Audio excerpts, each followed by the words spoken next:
ഹരി ഓം ശ്രീ ഗുരുഭ്യോ നമഃ. ഓം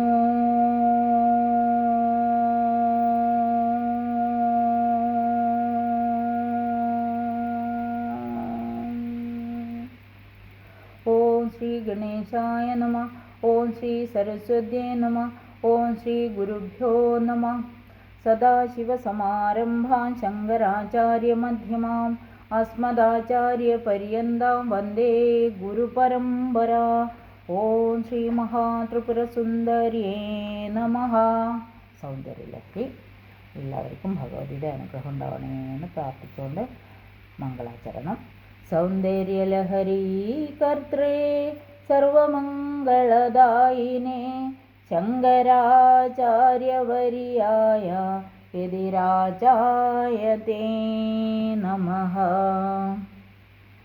ശ്ലോകം 48.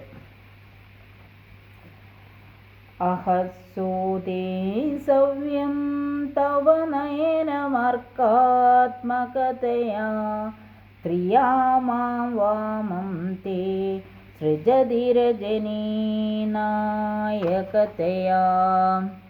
തൃതീയാദേൻ ദൃഷ്ടിർദരദളിതഹേമാംബുജരുചി സമാധത്തെ സന്ധ്യാം ദിവസനിശയോരന്തരചരീം. പദച്ഛേദം ചെയ്യാം.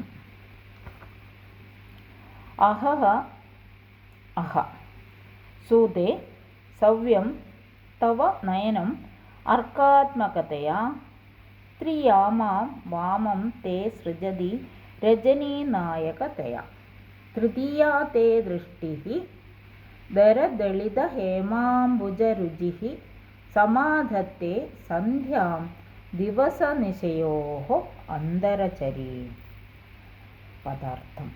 തവ നിന്തിരുവടിയുടെ നമ്മളെല്ലായ്പ്പോഴും കാണുന്നതാണ്. അങ്ങയുടെ സവ്യം വലത്തെ നയനം, വലത്തെ ഭാഗത്ത്. ഇനി കണ്ണുകളെ പറ്റിയാണ്. പുരികം കഴിഞ്ഞു അതിൻ്റെ താഴത്ത് കണ്ണുകൾ. വലത്ത് ഈ സവ്യം എന്ന് പറഞ്ഞാൽ ചില സ്ഥലങ്ങളിൽ ഇടതെന്നെല്ലാം പറയുന്നുണ്ട്. ഇവിടെ വലത്തെ ഭാഗത്തെ നയനം, കണ്ണ്. അർക്കാത്മകതയ അതാണ് സൂര്യാത്മകത്വം ഹേതുവായിട്ട് സൂര്യനെയാണ് ഇവിടെ കുറിക്കുന്നത്. നമ്മൾ പുരുഷ സൂക്തത്തിലൊക്കെ കാണും അല്ലേ, സൂര്യനും ചന്ദ്രനെയാണ് കണ്ണെന്നൊക്കെ. അപ്പോൾ അതുപോലെ ഭഗവതിയുടെ വലത്തെ കണ്ണ് സൂര്യാത്മകത്വം ഹേതുവായിട്ട് അഹഹ അഹസ്സിനെ, അഹസ് പറഞ്ഞാൽ പകൽ, സൂതയെ ജനിപ്പിക്കുന്നു. സൂര്യൻ പകലാന്നല്ല നമുക്ക് ദൃഷ്ടിഗോചരമാവുക. അപ്പോൾ അതുകൊണ്ട് പകലിനെ ജനിപ്പിക്കുന്നു.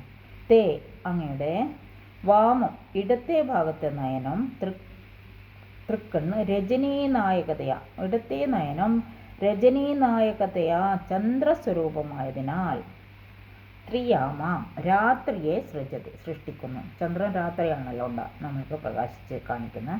അപ്പോൾ അതുകൊണ്ട് ഇടത്തെ നയനം ചന്ദ്രനെ സൂചിപ്പിക്കുന്നു, സൃഷ്ടിക്കുന്നു.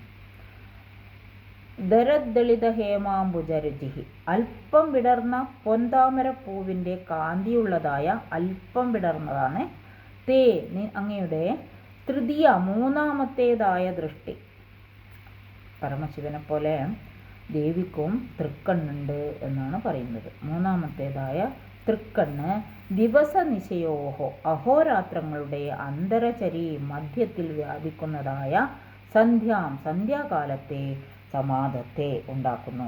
എത്ര സന്ധ്യയുണ്ട്? 3 സന്ധ്യയുണ്ട്. പക്ഷേ ഇവിടെ 2 സന്ധ്യകളെ പറ്റി പ്രധാനമായിട്ടും പറയുന്നു. അഹസ് അതായത് രാത്രി കഴിഞ്ഞിട്ട് പകൽ വരുന്ന സന്ധ്യ, അതുപോലെ പകൽ കഴിഞ്ഞിട്ട് രാത്രി വരുന്ന സന്ധ്യയാണ് ആ മൂന്നാം തൃക്കണ്ണ് സൂചിപ്പിക്കുന്നത് എന്ന് പറയുന്നു. ആ സന്ധ്യാകാലത്തെ ഉണ്ടാക്കുന്നു എന്ന് സൂചിപ്പിക്കുന്നല്ല, ഉണ്ടാക്കുന്നു എന്ന് തന്നെ ഇവിടെ പറയുന്നു. അപ്പോൾ സാരം പറയാം. അല്ലയോ ഭഗവതി, സൂര്യരൂപമായ നിന്തിരുവടിയുടെ വലത്ത് കണ്ണ് പകലിനെ സൃഷ്ടിക്കുന്നു. ചന്ദ്രരൂപമായ ഇടത്ത് കണ്ണ് രാത്രിയെയും സൃഷ്ടിക്കുന്നു. കുറഞ്ഞൊന്നു വിടർന്ന പൊൻതാമരപ്പൂവ് പോലെ ശോഭിക്കുന്നു. പൊൻതാമരപ്പൂവ് പോലെയാണ്, ഭയങ്കരമായ ശോഭയാണ്, പൊന്നിൻ്റെ ശോഭയാണ്.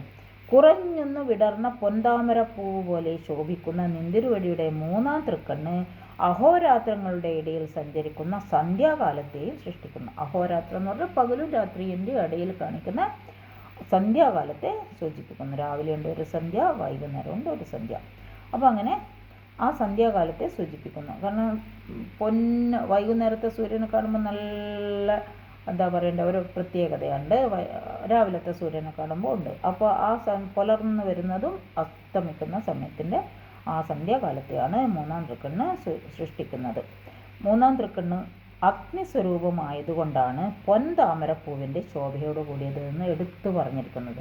മൂന്നാം തൃക്കണ്ണ് അഗ്നി സ്വരൂപമാണ് എന്നാണ് ഇവിടെ പറയുന്നത്. അഗ്നിസ്വരൂപം എന്ന് പറഞ്ഞു കഴിഞ്ഞാൽ അറിയാലോ അഗ്നി എന്താണെന്ന്. അതുകൊണ്ടാണ് പൊൻതാമരപ്പൂവിൻ്റെ ശോഭയാ ആർജിക്കുന്നത് എന്ന് പറഞ്ഞത്. അത് മൂന്നാം തൃക്കണ്ണ് അഗ്നിസ്വരൂപമാണ്.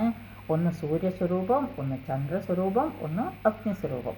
ഇങ്ങനെയാണ് ഭഗവതിയുടെ 3 കണ്ണുകളെ പറ്റി ഇവിടെ പറഞ്ഞത്. പുരികം കഴിഞ്ഞു, കണ്ണുകൾ പറഞ്ഞു. ഹരി ഓം ശ്രീ ഗുരുഭ്യോ നമഃ. ഭഗവതിയുടെ അനുഗ്രഹം എല്ലാവർക്കും ഉണ്ടാവണമെന്ന് പ്രാർത്ഥിച്ചുകൊണ്ട്, നമുക്കെല്ലാവർക്കും ഉണ്ടാവണമെന്ന് പ്രാർത്ഥിച്ചുകൊണ്ട് ഹരി ഓം ശ്രീ ഗുരുഭ്യോ നമഃ.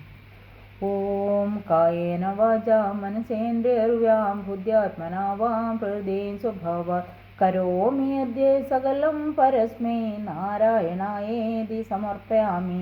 ശ്രീമന്നാരായണായേതി സമർപ്പയാമി. ഓം ശ്രീ ത്രിപുരസുന്ദരേ നമഃ. സർവത്ര ദേവീ നാമസങ്കീർത്തനം. ശ്രീ മഹാദേവ്യേ നമഃ.